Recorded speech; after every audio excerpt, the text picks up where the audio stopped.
So we're back in action, and here is Leoka unloading our equipment and gear at the interesting location we chose for ourselves.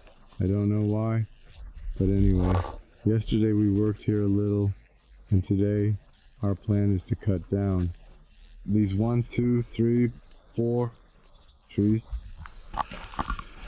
So what I wanted to say is this tree, it leans a bit towards the wires, but since we are also somewhat lazy guys, we'll probably attach a tension line there, secure a pulley to something, and pull the rope over here, and we'll bring the Jeep over here. We'll set it up so no one gets in the way and pull it to that side. We'll do the same with this tree. So along this maple here, it also leans towards the wires as it's a maple, so to speak. But from my experience, well, in general, it's easier to quickly climb up, cut it apart, and saw it down. So, and this little ash tree here, with the lucky number 13, indeed. But it's a definite strike in that direction. In general, we start working, and by the way, again, regarding chain sharpening, look at it like this. With this device, it's not a trick. You can do it. One of our colleagues showed it to Alex, like Alex. Before that, he had never sharpened a chain and sharpened it on the first try. And in my opinion, it turned out very, very well. Yes, Alex, what do you say? Your impressions? Fast, quality, reliable. By the way, another life hack. But this is a special life hack from Alex. Alex, show what you put there so the saw doesn't move around. Yes, a cover. A cover under the feet. A casing. Yes, a casing under the saw, and that's it, and it doesn't slide. The important thing is the same size. We'll pull through 3, 2, 5, 3, 4. Then I guarantee you that you will have, and I even guarantee you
So what I wanted to say, if climbing over the trunk, do it this way, because one colleague grabbed onto something, unhooked, tried somehow to hold on, to throw over this grip, and fell from a relatively low height, sustaining a serious injury. So take care of yourself. Don't rush anywhere. Proceed with extreme caution.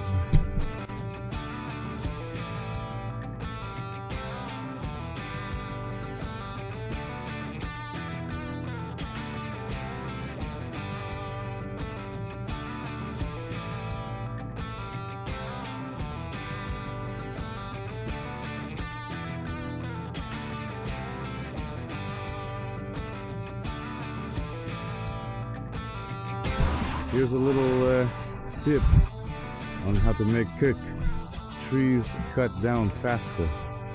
Everything that can be cut down and dropped immediately, do it right away. Right now it's a bit inconvenient for me to reach this branch, but somehow I'll manage to reach it.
It's ready. Here's a nail, by the way. And again, if this stump wasn't right by the roadside, somewhere far away, we would have left it like this. And then the local residents would come up to us and say thank you. Because you wouldn't believe it, they walk around and collect mushrooms because there are many stumps there.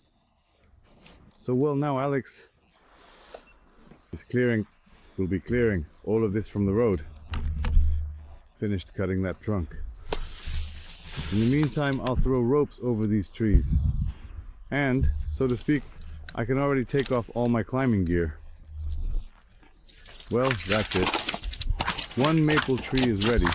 Ropes are carefully thrown over 2 trees. I can calmly and confidently take off, harness my gear and work from below. So well, now we will very carefully and meticulously cut this one. We'll also send it down with a wild strike there.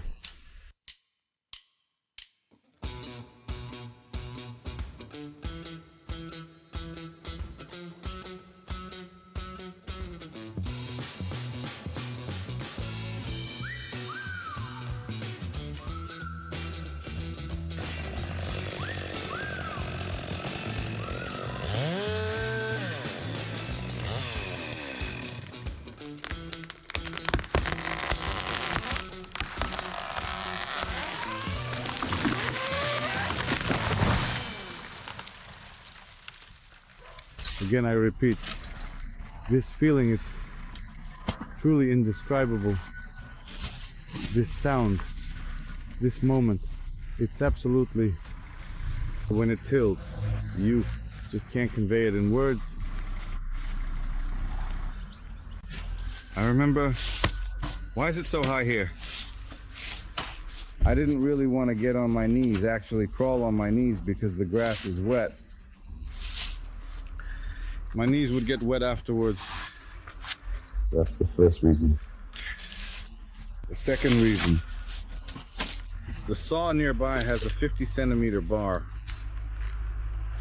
At the base, it's much lower. And really, here it is. It's much simpler. To make an accurate cut at waist level, check it, leave it, and not cut through. Well, at least for me personally. Like this. That's the second reason. Third, the wood at the base. The closer it is to the ground, the harder it is and the worse it cuts. The higher it is, the softer it is. So it's even easier to cut here. That's the third reason. Fourth, there's more sand at the very bottom.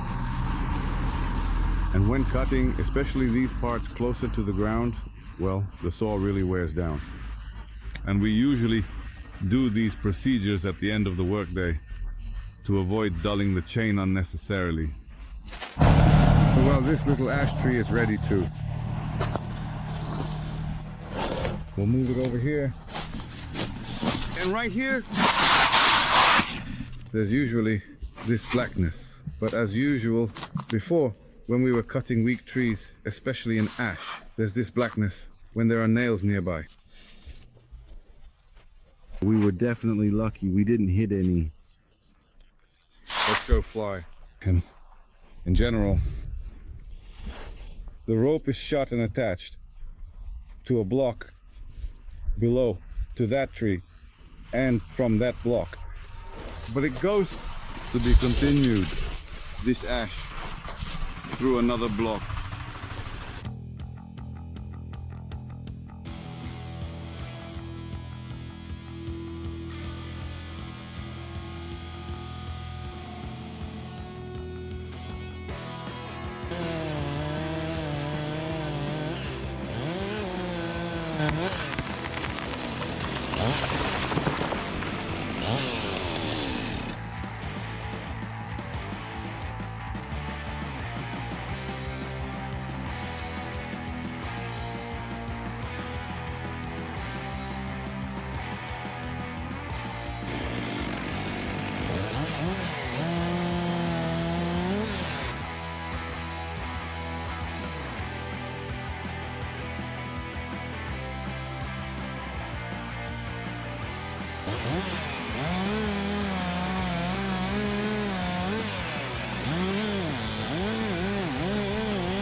This ash is also cut.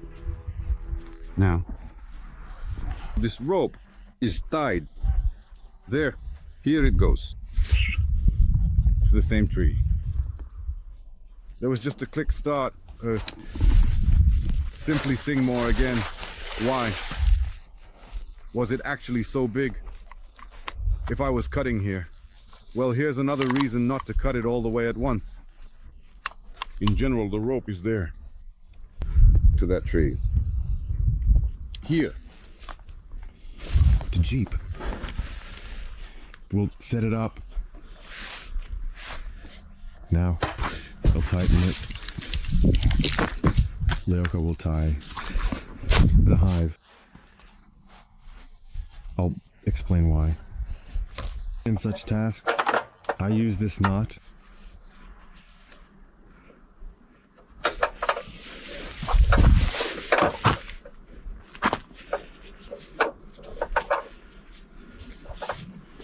We make this loop, I always leave it a little loose.